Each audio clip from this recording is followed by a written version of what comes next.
Hello everyone, my name is Kyla Kingsbury and welcome to my interpersonal communication presentation. So for my project, I really wanted to discuss something related to social media.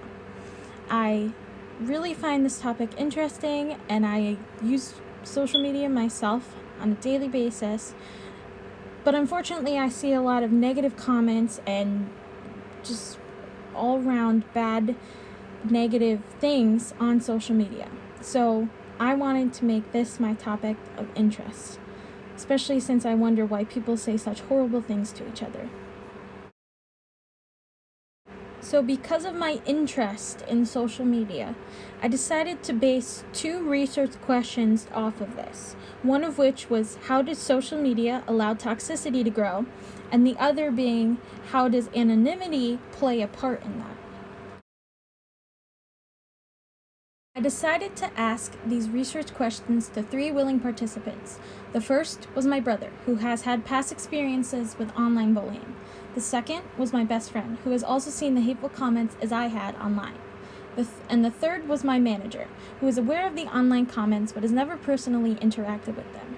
Before interviewing them, I asked if they were aware of the toxicity online, to which they replied they were. I then showed them some negative tweets I had found on the internet, but no participant was surprised at the things they read. Also, while interviewing, I took notes so that I would be able to get an accurate account of their words. Pictured here are some of the vile tweets I found on the internet, and the same ones I had shown to the participants before I began interviewing them. The first analysis I have is my brother's interview. My brother's response to the first question was that people will create nasty comments about others for attention. They have nothing better to do, so they take their hate and boredom out on others. He also went on to explain how their hate comments also tend to reflect their own insecurities. For the second question, he did agree that anonymity has a part to play in the toxicity. He said that people can easily hide their identity under a false name and use their anonymity to harass others because there's no risk to harming their reputation through their identity. My second analysis was my best friend's interview.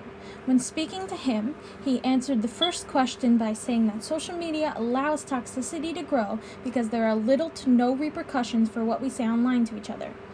The issue of anonymity increases that problem because we don't know who exactly we're speaking to on the internet and are therefore less likely to receive consequences for the things we do. He also went on to add that another problem that creates negativity is when one person expresses their own personal opinion on a topic. It can spark hundreds, if not thousands, of others to do the same. This could easily cause a heated argument and make us say things we typically wouldn't say to others. My third analysis was my manager. She explained this issue to people getting obsessed over certain topics. For example, clothing, politics, celebrities, really anything we have interest in. She said that people get nasty and argue over these kinds of topics and end up inserting their own opinions, even if they aren't wanted or warranted.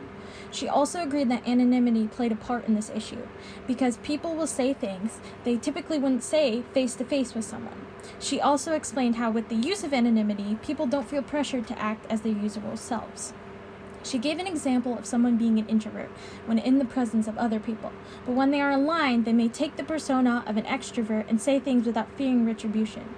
Furthermore, she said that those online and hiding under anonymity can pretend to be something they aren't. All participants had slightly different responses for the first question, but incredibly similar responses on the topic of anonymity. So, to reach my conclusion, I first analyzed the response I received by using Goffman's concept of face. Goffman explains that our identities consist of the faces we wear, or the social mask that we wear to explain our behaviors when in the presence of others. This concept led me to the idea that we only display faces when we are in front of others because of social norms and the pressure to conform to what is considered normal. However, I believe that we aren't bound by these social norms when we are on the internet because we don't have that face-to-face interaction. Because of this, we can take on any face we want, since we aren't pressured to act or behave in a certain way. Thus, people feel free to act without a filter on the things they say, which contributes to the problem of those who spew negativity and vile comments on social media.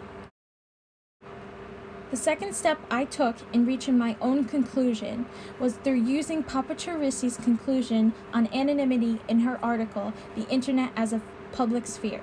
She stated that anonymity online assists one to overcome identity boundaries and communicate more freely and openly, thus promoting a more enlightened exchange of ideas. She also stated that the same anonymity and absence of face-to-face interaction that expands our freedom of expression online keeps us from assessing the impact and social value of our words. The expression of political opinion online may leave one with an empowering feeling.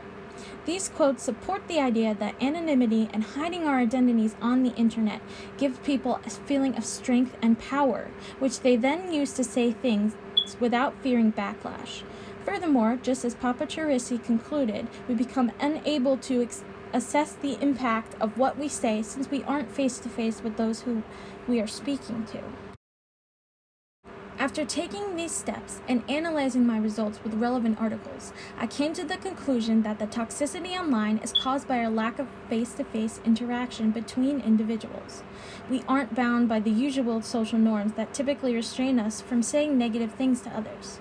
Because we don't realize that we are in fact talking to other human beings online and what our words could do to impact their feelings, we tend to speak without a filter and say what comes to mind, no matter how toxic that may be. Furthermore, anonymity can amplify these issues because we easily have the ability to change our identities and how others view us. This gives us zero accountability for the things we say, not only because we aren't face-to-face with the person we are talking to, but because of our new personas, we can pretend to be anything we want. Our identities are concealed, so we don't feel the social pressure of saying things that are inappropriate. I hope you enjoyed my presentation and thank you for taking the time to view it. These are some of my citations that I used, including the 2 links for the pictures of the tweets I showed the participants. Thank you.